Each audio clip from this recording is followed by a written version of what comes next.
उत्तर प्रदेश राज्य विधिक सेवा प्राधिकरण लखनऊ तथा माननीय अध्यक्ष जिला विधिक सेवा प्राधिकरण जनपद न्यायाधीश रायबरेली अब्दुल शाहिद के दिशा निर्देशन में जिला विधिक सेवा प्राधिकरण रायबरेली के तत्वाधान में 14 नवंबर तक मनाए जाने वाले आजादी का अमृत महोत्सव के अनुसरण में विधिक सेवा गतिविधियों को जन जन तक पहुंचाने हेतु बृहद स्तर पर विधिक साक्षरता एवं जागरूकता शिविर का आयोजन किया गया है।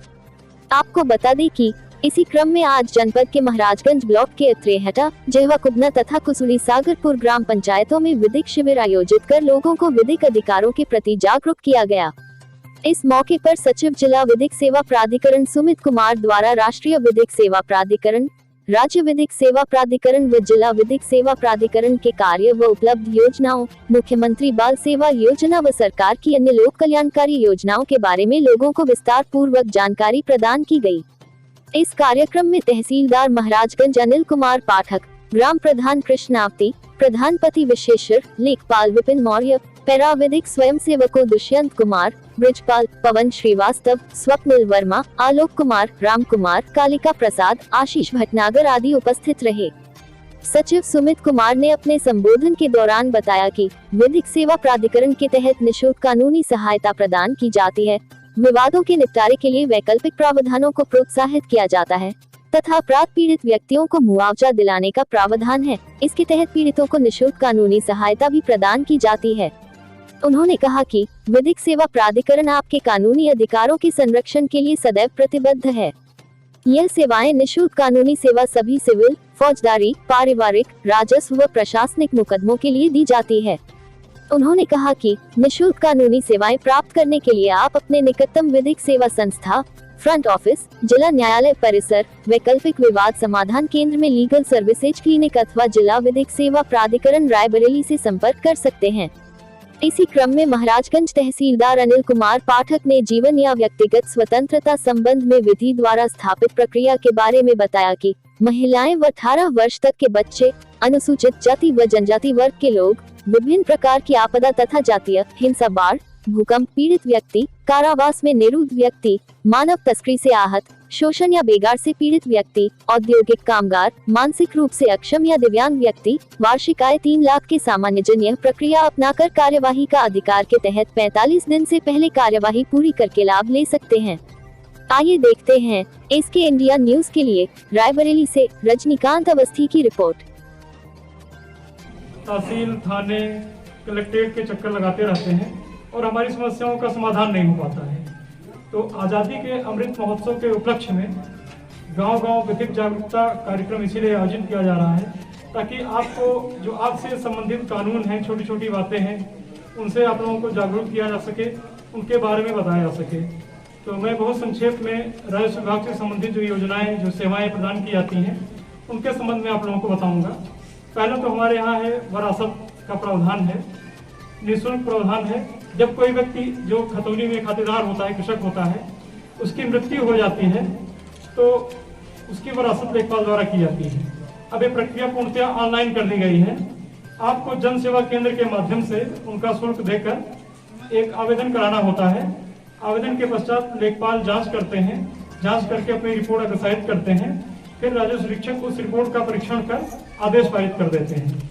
इसमें आपको कहीं भी आने की जरूरत नहीं है, ना तहसील जाने की जरूरत है, ना ब्लॉक जाने की जरूरत है। आप बस ऑनलाइन आवेदन अपना करा दें और जो संबंधित साक्ष्य हो उसको संरक्षण के रूप में अपलोड करा दें। दूसरा, हमारे यहाँ एक योजना चलती है राजस्व विभाग से संबंधित, प्रधानमंत्री जीवन ज्योति बीमा योजना। इसमें जो भी भूमिहीन व्यक्ति हैं, जिनके पास खेत नहीं है, उनको बीमित किया जाता है और उनकी सामान्य मृत्यु की दशा में 2 लाख रुपए का बीमा किया जाता है। 2 लाख रुपए का भुगतान होता है। आप में से बहुत सारे लोग होंगे जिनके नाम कोई जमीन नहीं होगी, कोई जीविका करते होंगे, कारोबार करते होंगे, लेकिन बीमित नहीं होंगे। तो जो बीमित व्यक्ति के जो नहीं है, मेरा आप लोगों से आग्रह है, लेखपाल साहब कल गांव में रहेंगे, आप लोग उनको डिटेल बता दें और बीमित हो जाए। इससे 2 लाख रुपए की मदद आपको मिल जाएगी। एक बहुत बड़ी स्कीम है, उत्तर प्रदेश सरकार द्वारा चलाई जाती है, मुख्यमंत्री कृषक दुर्घटना कल्याण योजना। जब किसी कृषक की मृत्यु हो जाती है, जो घर का मुखिया होता है और जिसकी आजीविका उस कृषि पर निर्भर करती है, उसकी मृत्यु की दशा में 5 लाख रुपए का प्रावधान है। 5 लाख रुपया दिया जाता था। पहले ये पैसा बीमा कंपनी द्वारा दिया जाता था, अभी सरकार सीधे पैसा देती है।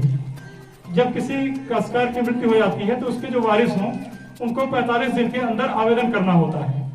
अपना आवेदन तहसील में जमा कर दें, उसके बाद हम लोग जांच करके जिले पर भेज देते हैं। वहाँ एक समिति होती है, उसका परीक्षण करती है। उसके उपरांत आपको 5 लाख रुपए का भुगतान कर दिया जाता है।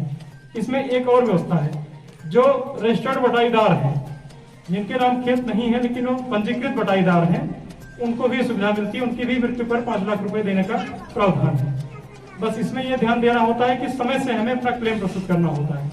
जब भी किसी की मृत्यु होता क्या है, कभी कभी लोग किसी कारण से बाहर मृत्यु हो गई, लखनऊ में, दिल्ली में कहीं मृत्यु हो गई, काश्तकार तो है, आपने सूचना देर में दी तो दावा आपका रिजेक्ट हो जाता है।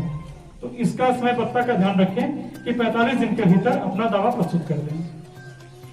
इसी तरह तमाम पेंशन योजनाओं के बारे में आपने बताया। अभी देखिए इलेक्शन ईयर है, चुनाव होने वाले हैं 2022 में, तो सभी मतदाता, सभी जो 18 साल जिनकी आयु पूरी हो गई है, उनका नाम मतदाता सूची में शामिल होना चाहिए, तभी वोट देने के हकदार होंगे। तो 1 नवंबर से विशेष अभियान चलेगा। पहले सहनशीलता बहुत ज्यादा थी। आप देखते होंगे आज से 20 साल 25 साल पहले एक गांव में शायद ही कहीं डाइवोर्स का मामला मिलता हो या हस्बैंड वाइफ का कोई विवाद होता हो। आजकल हर गांव में आपको 10 मामले मिल जाएंगे जो विवाद बढ़ रहा है।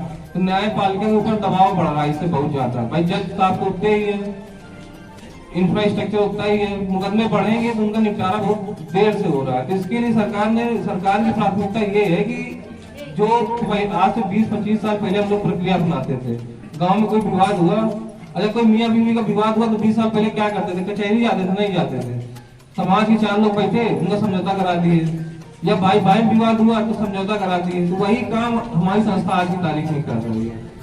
तो दूसरा काम हम लोगों का ये होगा कि सुलह समझौता कराना। कोई भी विवाद हो, आपको लगता है कि सुलह समझौते से निपट सकता है, आप मुकदमा नहीं लड़ना चाहते, तो एक प्रार्थना पत्र आप हमारे दे दीजिए, हम दूसरी पार्टी को नोटिस जारी करेंगे। हमारे जो मीडिएटर होते हैं पूरा कोशिश करेंगे कि सुलह समझौता करा पाए।